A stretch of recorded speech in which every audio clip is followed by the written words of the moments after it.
so you have to anticipate some things. I think it really early on in the year, you're going to have to lean on your veteran players to be able to get this done. Going into that first game, maybe the second, third game as well, I think you're really going to have to lean on a veteran group. So when I talk about the core group, I'm talking about the punt unit especially. Okay, so you're going to want to have some veteran players in there because of the lack of contact, the lack of preseason games.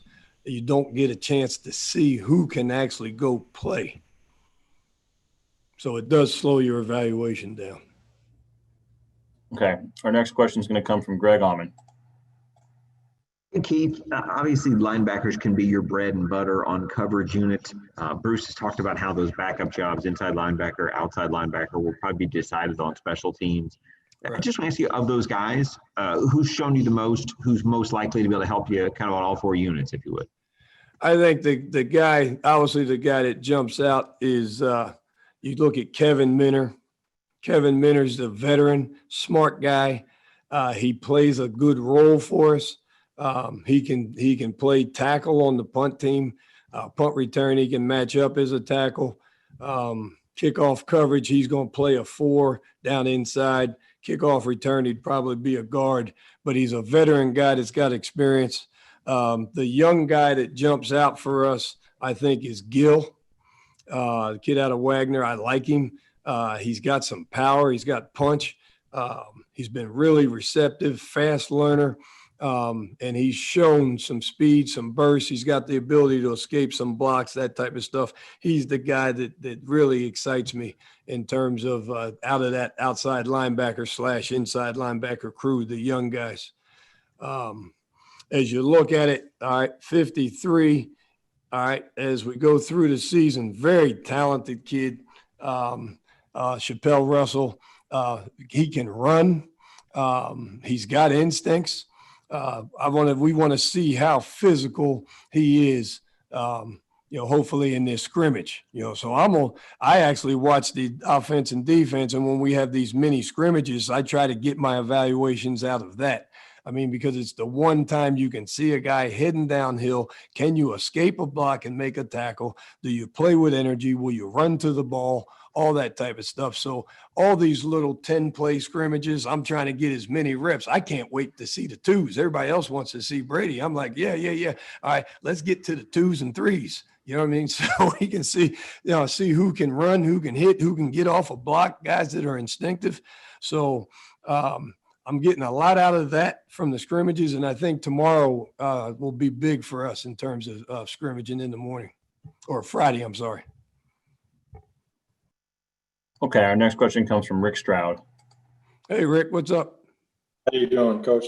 Parnell Motley's a guy that's done a lot on defense in the early part of the year, interceptions and the like. But we all know special teams, he'll have to play that. So what can he do on special teams at his size and speed?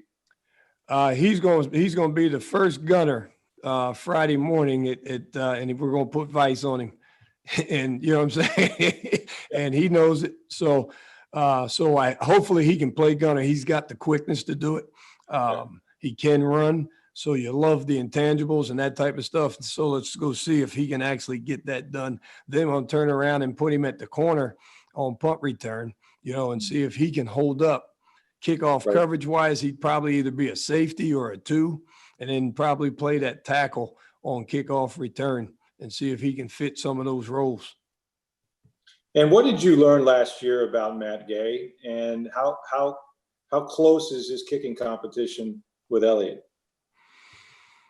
I think the competition, I think it's close. I think it's real close. I think with Matt, the thing I learned is he's got to learn to be consistent. And that's what we're looking for. And that's hard to do, but that's what wins. And he's got to learn to be consistent, when I come away from last year. So you can't make the 60-yarder and miss the 45. Right. So you've got to learn to be consistent. They all count. They count for 3, but it's 3. It's 3 that we need and we want. So coming away That's what I think I'd learned from that. And then, the competition is really tight. Both have good legs. And I tell you, Fry is giving him a run for his money. So they're competing back and forth, and it's a good competition. Okay, next is going to be Jen Elaine. Hey, Coach. In the spring, Coach Arian said, or actually, I think it was at the end of the season, that Matt Gay would be spending a lot of time in the off season kicking in that south end zone, which has kind of been a nemesis for him. You guys weren't necessarily able to do that because you're not having a traditional preseason. So how do you kind of overcome those challenges? Well, we had a windy day yesterday, obviously, so we get a chance to get out in that and work the wind, even though we were here. We'll be able to get over there next week, and we're gonna probably get over there twice next week and have an opportunity to work. Obviously, the pandemic's hurt all of us, so we'll get a couple of days over there before we get going, and obviously we'll be there because we're going to New Orleans. That gives us an extra week to get some reps over at the stadium. How much more weight, or are you putting more weight into the reps that are actually going to be inside that stadium versus what you're seeing daily out at the practice field?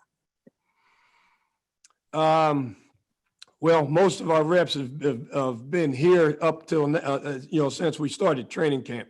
Before training camp, we were over there 4 times. So as we started the whatever we want to call that, we were walking through for 10 days. All right. So for those 10 days, we were at the stadium. The guys were there. All right. The past couple of weeks, we've been here. So we'll try to get the reps up once we get back over there. And obviously it's an issue, so we have to address it and then go from there. Thanks, Coach. Okay, next is going to be Ed Encina. Hi, Keith. Not to belabor the south end zone point here with Matt Gay, but why do you think he had those kind of struggles? I mean, I know you're not a weatherman or anything like that, but why do you think he had? Is there something about that end zone, or what do you think? Oh, I think anytime something like that comes up, you're obviously dealing with confidence. I think you just have to get confidence in kicking on that end and go from there with it. All right, next up is going to be John Ledyard. Coach, I'm just curious how you kind of, with the loss of TJ Logan, how do you assess the returning roles right now? Has anybody stood out or impressed you in those areas? Yeah, we've got Mickens here. Watson's been a good backup, filled in for us. The Grayson kid is a talented kid as a receiver. He can do it. You're looking at Bunning, Sean Murphy. Bunning can do it. He did it in college, did a nice job of it.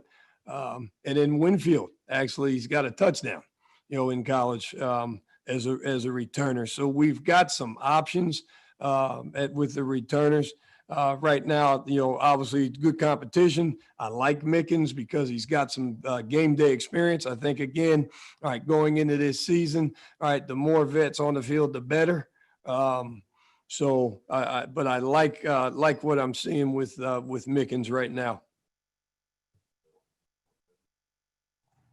Okay, I think that's all for today. Thanks, Coach. All right, appreciate it, guys.